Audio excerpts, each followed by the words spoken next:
Reince Priebus, the former chief of staff to President Trump, was interviewed for a full day Friday by members of special counsel Robert S. Mueller's team, Priebus's lawyer said. In a statement, William Burke said his client was interviewed voluntarily. He was happy to answer all of their questions, Burke said. The interview, which took place at the special counsel's office in Washington, is a sign that Mueller's investigation is now reaching into the highest levels of Trump's aides and former aides. As special counsel Robert S. Mueller III continues issuing subpoenas, calling witnesses and collecting documents, the focus of his investigation is becoming clearer. Jenny Stars/The Washington Post. Priebus served as chairman of the Republican National Committee during the 2016 election campaign, before joining the White House when Trump was inaugurated. He resigned as chief of staff in July after Trump had stewed for months about his handling of the White House's legislative agenda in the president's first months in office. He was replaced by John F. Kelly.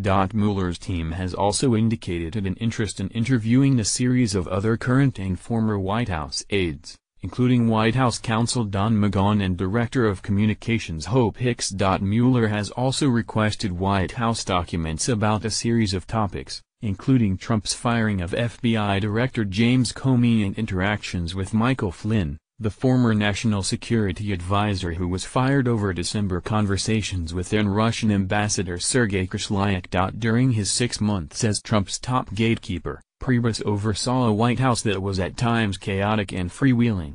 Aides wandered in and out of important meetings, and Priebus sought to manage his often difficult boss by trying to be physically present with Trump as frequently as possible. For that reason, Priebus was present at key moments that have drawn Mueller's interest, including as Trump worked to limit the growing questions about Russia's possible role in his election and in the discussions that led to Comey's firing. Priebus, for instance, figured in one important interaction between Comey and Trump before the FBI director's dismissal.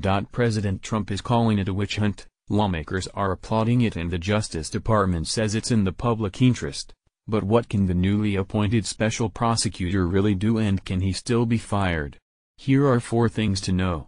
Jenny Stars/The Washington Post. Comey told Congress that during one Oval Office meeting in February, Trump shooed other aides from the room and then asked him about Flynn, who had recently been interviewed by the FBI and had been fired the day before. I hope you can let this go, Comey has testified that Trump told him, referring to the FBI's probe of Flynn. In written testimony, Comey said that after he and Trump had been talking for a few minutes, Priebus leaned in through the door by the grandfather clock and I could see a group of people waiting behind him. The president waved at him to close the door, saying he would be done shortly. The door closed, Comey wrote. When he appeared at a public hearing before the Senate Intelligence Committee, Comey said he considered it a significant fact that Trump had sought to have the conversation one-on-one, suggesting that the meeting was intended to interfere with the investigation of Flynn.